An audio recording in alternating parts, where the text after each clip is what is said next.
This is Ralph Rensler, director of the Smithsonian Bicentennial Folklife Festival. If you enjoyed the festival, you'll be interested in this invitation.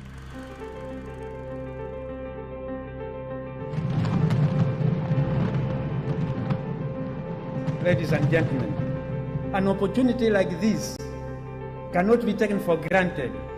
This evening, we are going to be beating our hearts out for you all, so I want to see people enjoying themselves. So get up and feel the music and do something about it, okay?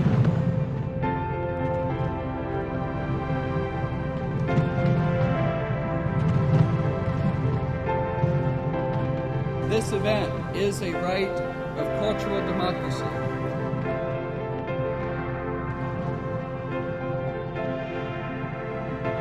We have many, many partners, you included. I encourage you to stand alongside with us as we travel this journey year after year.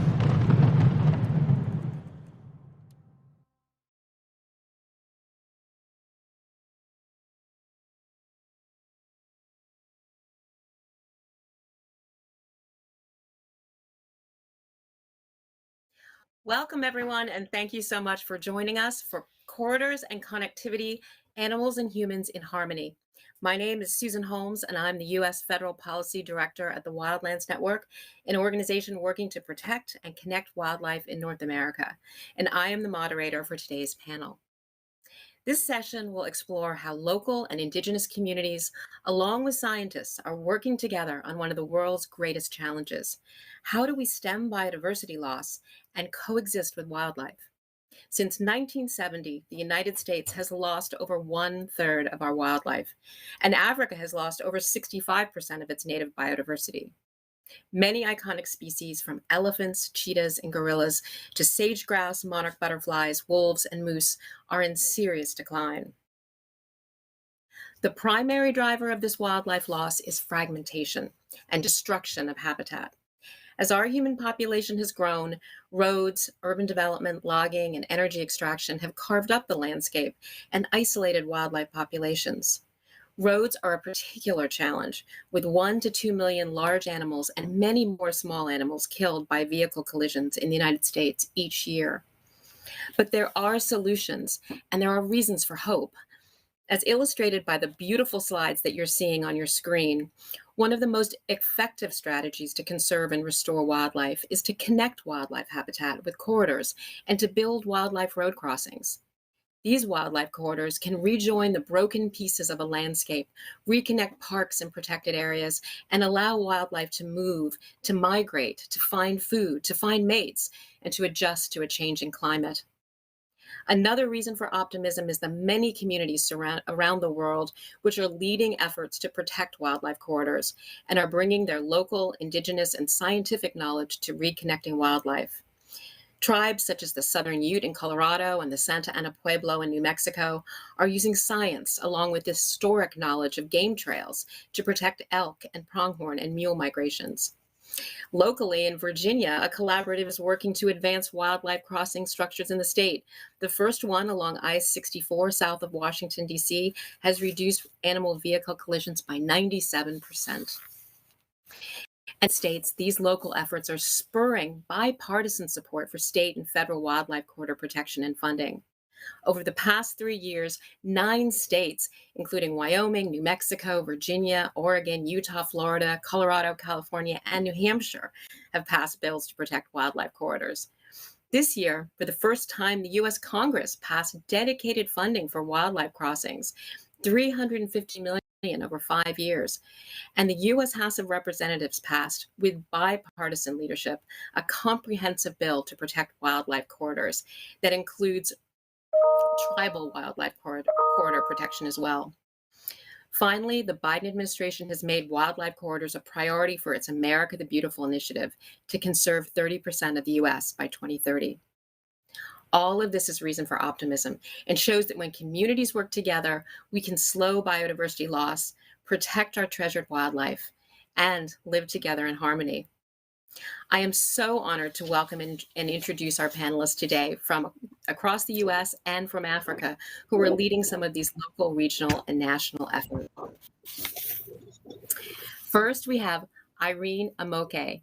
She is the executive director of the Kenya Wildlife Trust, which works with local communities to support conservation across Kenya's most important ecosystems. A landscape ecologist by training, Irene has worked in academia, government, and in the private sector. She's worked on human-wildlife coexistence projects and managed a national elephant mortality database. She's passionate about bridging the gap between science and policy and conservation. Next, we have Katie Beatty. She is the wild sky specialist with the American Prairie Reserve, an organization working to create the largest wildlife reserve in the continental United States. Through her role as the wild sky specialist, Katie works with private landowners in central Montana by incentivizing wildlife-friendly land management practices and working to shift tolerance towards wildlife on working lands. And then we have Deb Davidson. She is the vice president for the Center for Large Landscape Conservation. Deb directs the center's national and global connectivity conservation efforts, including fundraising and partnership development.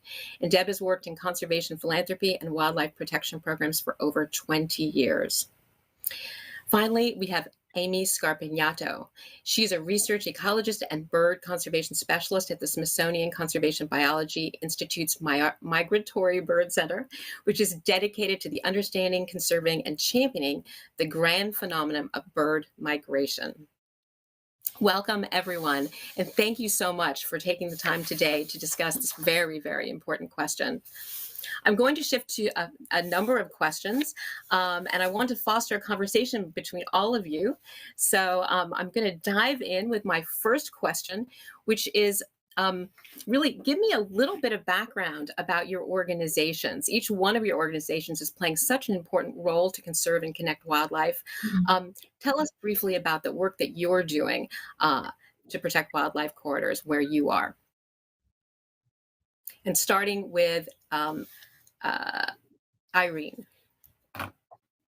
Thank you very much, Susan, and it's an honor to be here. So I work for the Kenya Wildlife Trust, which is basically a predator conservation organization, and we believe strongly in using strong evidence-based to develop community projects, working really closely with the communities in the areas that we work in. And we have a flagship project in the Masai Mara called the Mara Predator Conservation Program. And through that, we are able to monitor predator populations, understand how they use the landscape, but then also fully realize that they cause conflict in sharing the space with people. And so working very closely with the people who occupy this landscape to come up with sustainable conservation projects that will reduce conflict, but also promote coexistence. Thank you. And Katie, tell me a little bit about what you're working on. Yes, I work for American Prairie's Wild Sky program, and Wild Sky is a way that we collaborate with area landowners. So we incentivize wildlife-friendly practices outside of our core area where American Prairie is. We're incentivizing different land management practices on private land, and we also have a Cameras for Conservation program with the goal that this will change social tolerance of certain species in the area of central Montana, which include species like elk, black bears, mountain lions. Anytime we put cameras out on private land, we cut a check directly to landowners for tolerating species on the land that they manage, with hopes that these species will be better tolerated in the area. Thank you. That sounds fantastic. And Deb, you're up next. Okay. My name is Deb Davidson, and I am really happy to be here with you all. I work for the Center for Large Landscape Conservation, and we are an organization dedicated to working on the protection of wildlife corridors and habitat connectivity across the globe.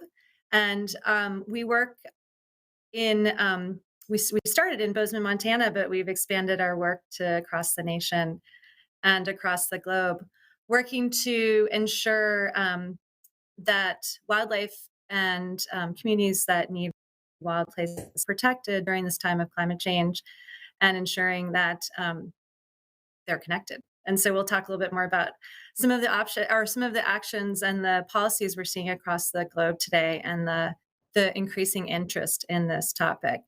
And our center has 3 focus areas. We work on policy and planning, we work on conservation science, and the connectivity science in particular, and developing the practice around that. And then we also work on some implementation projects.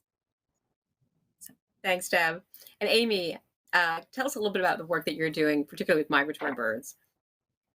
So for most migratory birds on the planet, we can't follow them as they fly these great distances between breeding and wintering grounds. So it's hard to know where, when individuals or populations spend the year.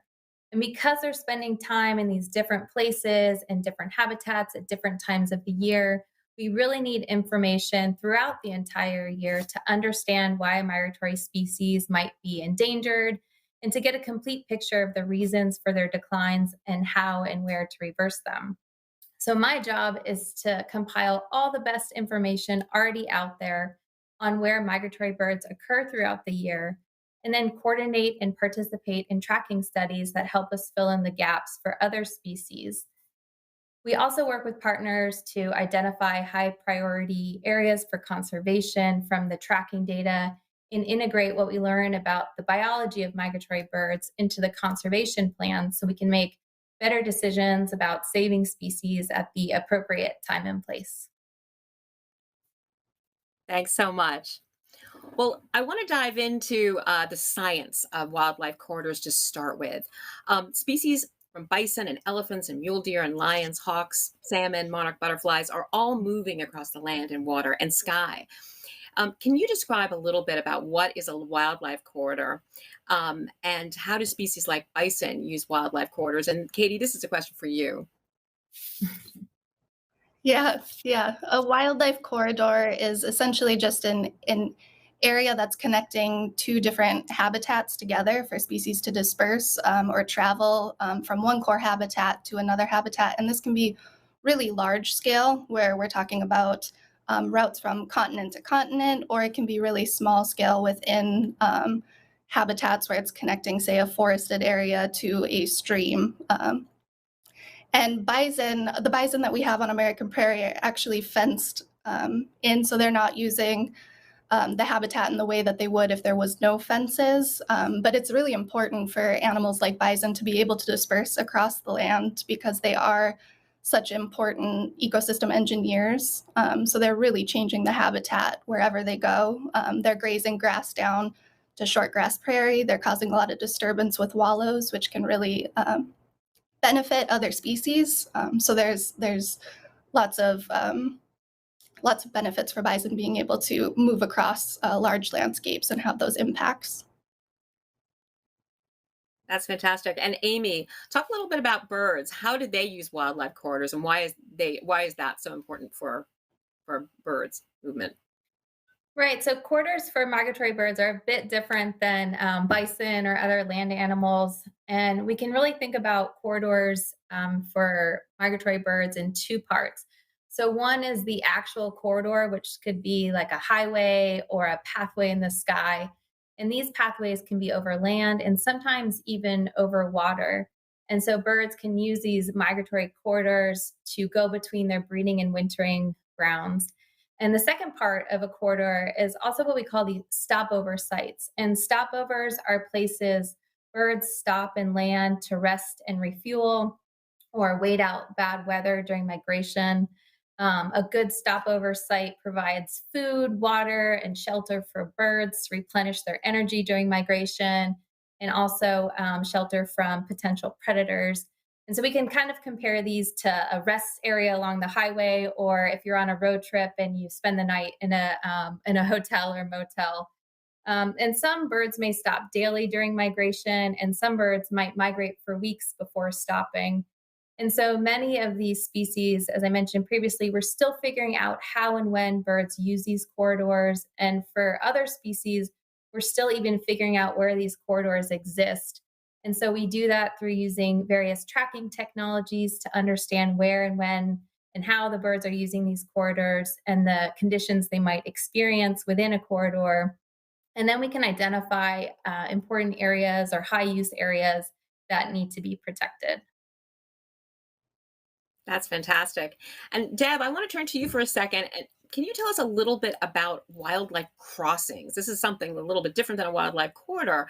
We're seeing more and more of them, both underpasses and overpasses. What is a wildlife crossing, and how do they help to connect the landscape?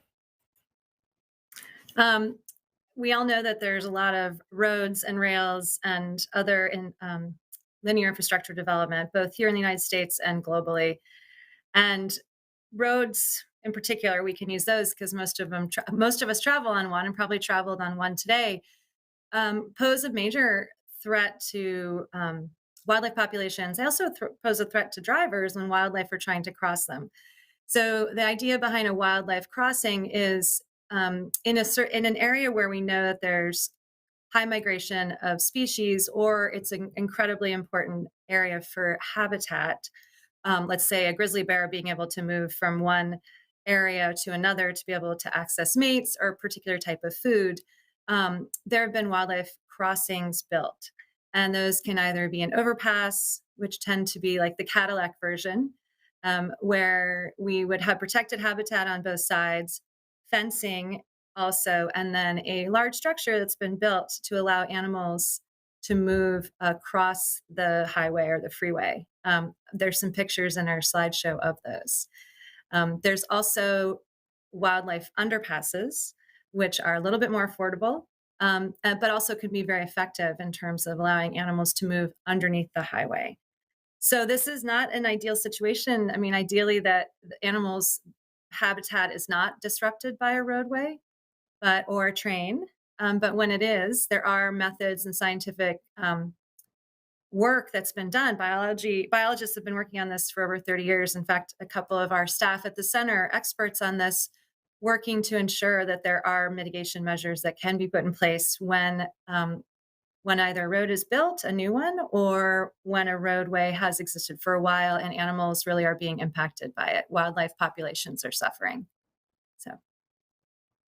Thanks, Deb. And it's great that we're seeing more and more of these, particularly in the West, but more, I think, soon, hopefully more in the East as well. So I want to talk a little bit about the problem that we have, which is biodiversity loss. Between 1970 and about 2016, populations of birds and amphibians, reptiles, and fish have declined on average by 68%. I have to say, that's your lifetime. So it is pretty sad. And we know that there are common species such as warblers and wrens in the United States, and then giraffes and lions in Africa that are in decline. But wildlife corridors and wildlife movement seem to be a solution that is gaining more and more traction. Deb, can you talk a little bit about how protecting wildlife corridors and protecting and connecting landscapes can help to stem biodiversity loss? Yeah, we like to describe it as thinking about a circulatory system that our protected landscapes. Let's take Yellowstone National Park, this incredibly large, over a couple million acre protected area, is still not big enough to support all of the wildlife populations that live there.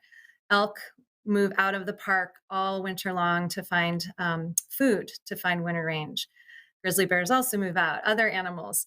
Our protected areas are all too small to ensure the ecological processes can really continue. So the idea between this idea of habitat connectivity, wildlife corridors, is that we're creating an interconnected system of habitat. And those are particularly critical right now as we continue to see more habitat fragmentation. Here in the United States, we're not seeing a lot of new roads being built, but when we look globally, we're seeing we often will call it the tsunami of road and train rail development, because that's what we're going to be seeing. We're seeing a doubling of our infrastructure by 2015 across the globe, and a lot of that is being put into areas that are wild and of high biodiversity.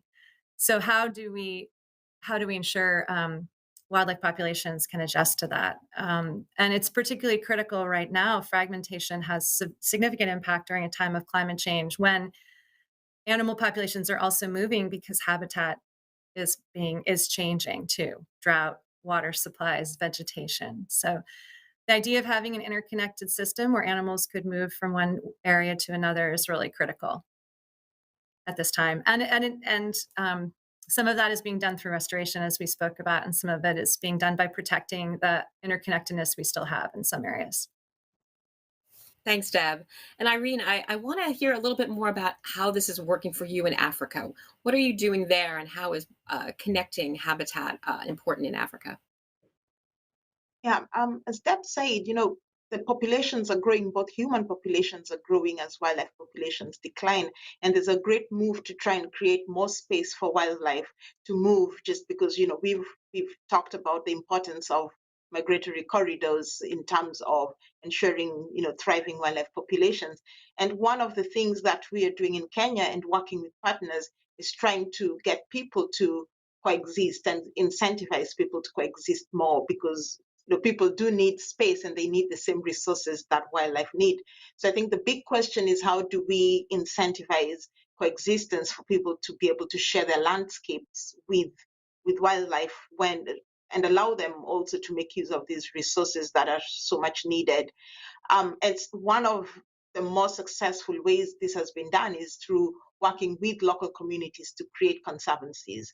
So areas outside protected areas, where in a place like Kenya, a lot of wildlife spend time outside of protected areas. So working really closely with communities to set up community conservancies to allow for free movement of wildlife is one of the key things that is being done across the country.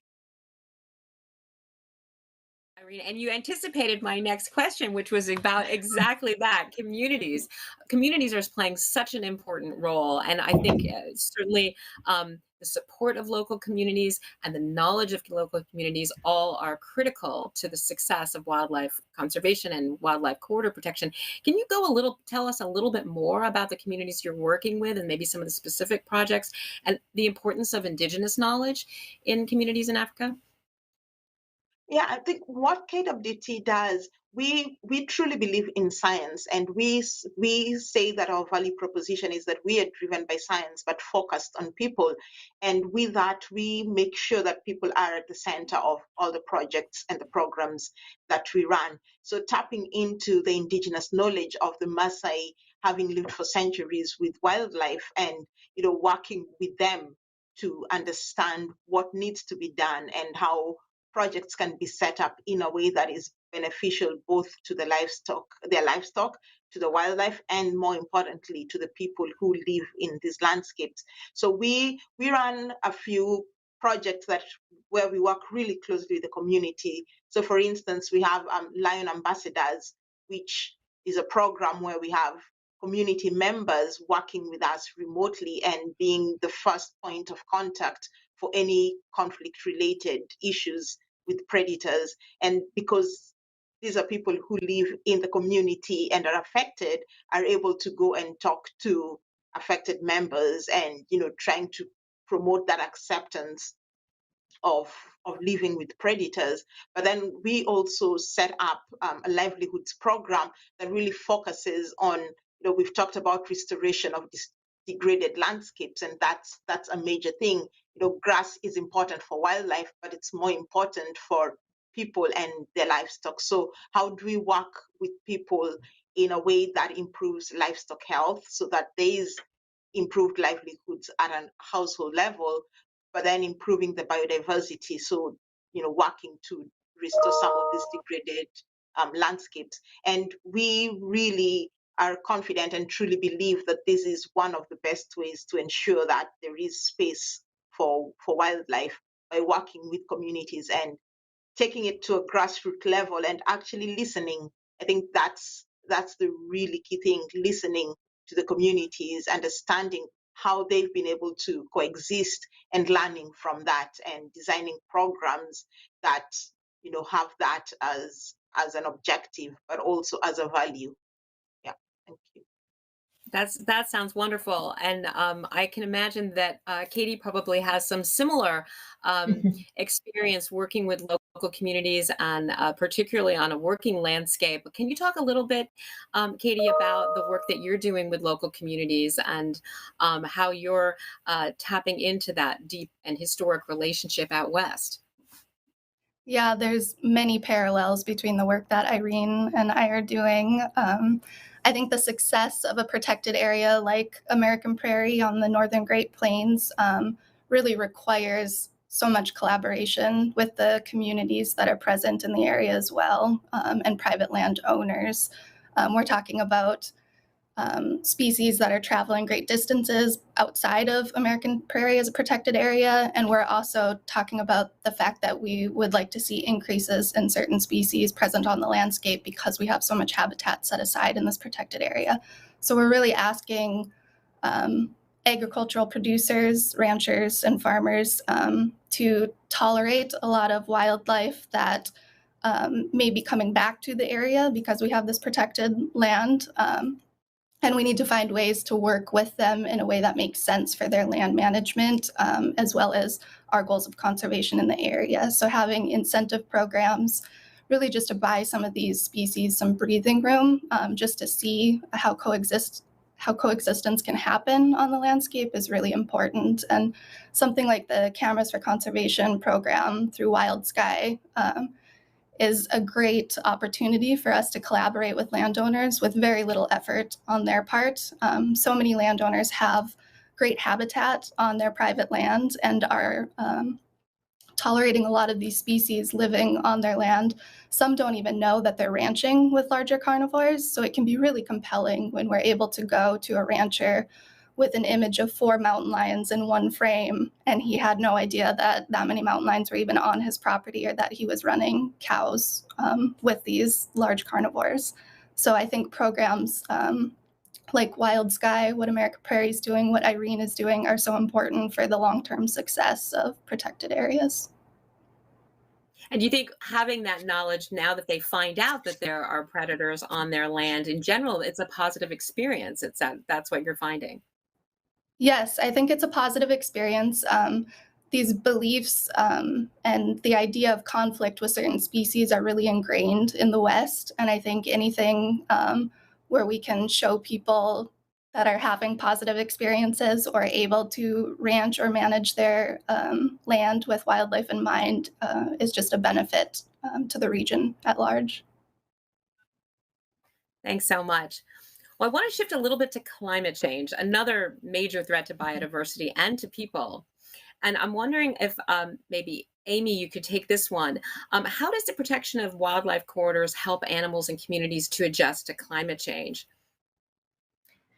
Well, for migratory birds, climate change really affects different species differently. So, for example, birds migrating along the coast can be affected by coastal flooding.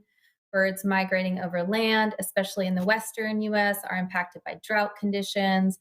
And birds migrating over the ocean may experience stronger or more frequent storms and hurricanes.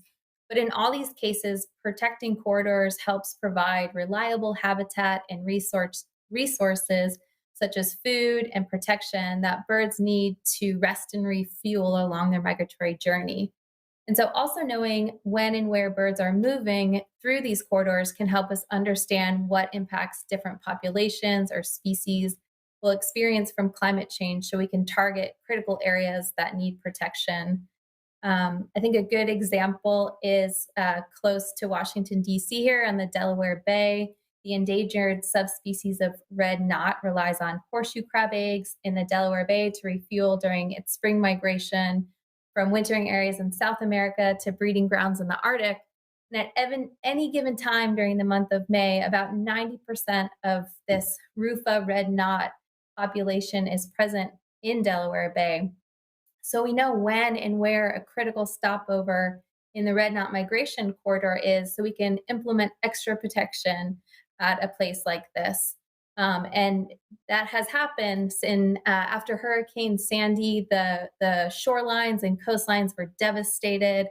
Much of the stopover habitat for red knots was gone. People pitched in, removed debris. They added sand in areas where the coastline was lost, and which repaired the beaches. And so horseshoe crabs still had areas to spawn, and the shorebirds still had these refueling stopover locations. That's a fabulous story. And it's great to see people now, I know locally, still working on the horseshoe crab count in the spring to try to ensure that there's enough eggs there for the red knots. So it's Yes. a fabulous success story and another good example of local people getting involved.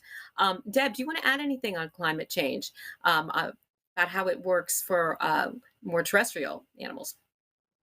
Sure. And actually, I'll use a local example. So just west of here, Shenandoah Mountains, which are part of the Appalachian Trail corridor. I want you just to imagine that ecoregion and how it's all connected. Georgia all the way up to Maine, the trail and the surrounding lands connect a huge. You could think of it as a huge wildlife corridor or a climate corridor. And the reason I use that term climate corridor is because we're actually seeing in places all across the globe, we're seeing rainfall patterns change, vegetation change, and actually move northern in a place like the Appalachians. And what that means also is that the species who depend upon that vegetation, everything from the birds, as Amy was just talking about, to certain animals and wildlife populations need to actually move north also. And what that means ultimately is if there's not connected habitat, they can't migrate and follow the changing patterns that we're seeing in terms of vegetation, rainfall. And so connected habitats are really critical for, we're talking about over a longer time period, right? We're not seeing trees move within a year or vegetation change within a year, but over decades we are. And so that connected habitat and the ability for wildlife to move north in our case, or if you're south of the equator, probably south into cooler temperatures where there's more rain, is going to be crucial. Thanks so much, Deb. I want to ask the group as a whole, what makes a wildlife corridor successful? There's so many great stories now, and I know you're working with so many fabulous partners. Can you tell us a little bit about what you found that makes a corridor successful, and particularly any of the stories that you think are good examples of success? And I want to start with Irene. No, as we've all said, having a successful wildlife corridor, involves everyone who uses that space. So how do we make sure that everyone and everything that uses that habitat gets to benefit in a way? And again, coming back to the ethos of what KWT does, and working with the communities and working with our like-minded partners to support the work they do. So in terms of the conservancies and the conservation areas that have been set, where there are projects and programs that cater to some of the pressing needs of the people who occupy that landscape, listening and trying to work together to solve issues around wildlife who we are creating that space for. And if you look at the Mara, there have been some success stories of conservancies that have seen increase in wildlife, and on the human side there's been an increase and improvement in livelihood incomes just by setting that area aside for wildlife, which drives tourism, which in a place like the Mara is probably one of the highest income generation activities. So I think a lot of good communication, continued partnership, and transparency in what's being done, and having everyone at the table is, I think that's the key success to having conservancies that and wildlife corridors that actually thrive and do what they're doing. Wonderful. Again, coming back to that theme of involving local people and including them at all stages.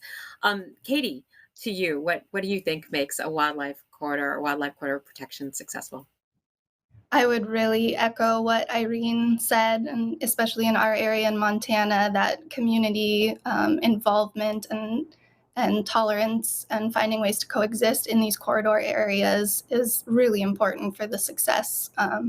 I think one of the perks of being kind of in the trenches and on the ground and working with these private landowners is having the benefit of being able to be there for really cool moments where we're documenting like the first confirmed mountain lion on somebody's property that they didn't know that they had, and seeing their face kind of light up, because now they get this kind of bragging right where they get the picture and they can tell people that they have these species on their land, and seeing that acceptance and excitement, because they're also getting the monetary benefit that's coming from us for paying for those species that are on the land, is really great. And then other small things that landowners are doing in these corridor areas, like converting existing fencing to wildlife-friendly fencing, is a huge thing. And it's a really small thing that landowners can do on their own properties to really show that they're supportive of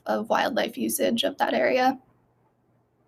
That's wonderful. And that really allows a lot of these species like pronghorn, which are terrible jumpers, to get through. Is that right? And make their historic migrations. Yes, that's exactly. Deb, to you. Sorry. Deb, to you. What do you think makes wildlife corridors successful? Well, I'll piggyback off the points that Irene and Katie have both said about community involvement is key. And often wildlife corridors, particularly when you take a step back and you look at a landscape, and I feel like there's pieces, I always look at it as a puzzle piece where, let's say you have two parks that you're trying to connect, and you look at the matrix of land ownership in between. It's often a mess. It's often many, many puzzle pieces. It may even include some more federal land, but often it includes a lot of private landowners, and it might include the roadway or train and the railway. And so when I think of what the success recipe, like the recipe for success is, that variety of ownership, the pattern, that needs to be addressed ASAP. And that's exactly like Irene and Katie were both saying, involving both the agency members right up front. So any decision makers that may hold decisions over how some of the land is managed, but then also the community members has to be done right away and have to be part of the effort. So, and going along with that, one of the things we found really helpful, and I know Katie and Irene have both touched on this, is the role of citizen science to both foster this appreciation of what is either on someone's individual land or in that variety of puzzle pieces of land ownership between two protected areas. And so we have a number of partners that we are working with on that idea of citizen science to encourage community members to become more involved. And one other piece I think that we often forget, or at least but is really important to us, and Susan, I know this resonates with you, is the role that policy and funding also plays in the success or in the ability for us to actually protect wildlife corridors. Often it takes either a state or a federal policy or particularly funding to ensure that either the private lands can be protected, or maybe there's conservation easements put in place, or if we actually modify the road with a wildlife crossing. So I think there's multiple components that are needed. Thanks, Deb. That's great. And last but not least, to Amy, how do you define success, or what is success for wildlife corridor protection? Yeah, I think we have a theme here, but to me, success is bringing together scientists and different communities to work towards a common goal or a simple action. And to me, I think the Lights Out campaign is a good example of this for migratory birds. And that's a campaign for cities and people to either turn off excess lighting or decrease the amount of light during migration periods. And so the majority of birds migrate at night, and when they're passing over these big cities, they're attracted to or become disoriented by the bright artificial lights and the sky glow, which confuses them, leading to exhaustion and making them vulnerable to collisions with buildings. And research has actually shown that turning off excess lighting or decreasing your lights is a simple solution to this problem during the months when birds are migrating. And currently, almost 50 cities in North America, and I think this is actually an international effort as well, but 50 cities in North America participate in the Lights Out program. And it's really a win-win for birds and cities because it saves energy and money for the cities, and it also increases the safe passage for migratory birds. That's fabulous. Well, thank you very much. And I just have a couple of more questions, and we're getting to the end. So I'm going to ask all of the panelists to go pretty quickly for the answers for these. But I know, Deb, you anticipated me a little bit in terms of the role of policy and governments in protecting wildlife corridors and connectivity. I want to ask Irene about the role of governments. I know you've worked in policy making. Many governments, such as Tanzania, are prioritizing wildlife corridor protection, and so are international bodies like the United Nations. And thankfully, the Biden administration and even our Congress is coming together around bipartisan legislation for wildlife corridors. What is the role of policymakers in Africa in protecting wildlife Susan, corridors? I think that's a very important question. And looking at the work we do, one of the key things that we aim to do and encourage, other researchers as well, is involving policymakers in design of programs and communicating results and sitting down and actually talking through what's been found. So sharing that evidence based, but then also having a collective voice as people working in one ecosystem. So in the Mara, we have the One Mara Research Hub that's being showcased at the festival this week, where we come together as researchers and practitioners in the Mara and speak with one voice to the policymakers. And we found that has had some luck and some success. So we intend to keep doing that. Are you seeing legislation in Africa and in Kenya as well? Yes, the wildlife policy and the act, there's a lot more involvement of people who are actually working on the ground in sitting down and discussing those in the county level spatial plans, in the ecosystem management plans. There's more and more scientific voices coming in, and even community voices being part of that development process. So I think there is definitely a role for everybody to play when it comes to policy design. And that helps with implementation, because we then have to implement them. Fantastic. That's wonderful to hear. Well, I want to go around to each one of you very quickly and give me 20 seconds or so on what is giving you hope. This is a wonderful time to be working in conservation of wildlife corridors. We're seeing a lot of excitement and a lot of energy behind so many initiatives around the world. What is giving you all hope? And I'm going to start with Irene. I'm putting you on the spot, Irene. There you go. What gives me hope is the rise of young African voices taking part in conservation talks and, putting their best foot forward and taking ownership of conservation. So that gives me hope, and I'm looking forward to learning more from young people. Wonderful. And next to Deb. Gatherings like this give me hope. I've been working on wildlife corridors since 99, and this was like when we first started, and I think Susan, you've been doing it since that long too. This was a topic they looked at you like, what's a wildlife corridor? Now it's become mainstream. Like Susan referenced, the Biden administration, states, tribes, it's public. It's become this very mainstream conservation approach, and it could not come at a more important time.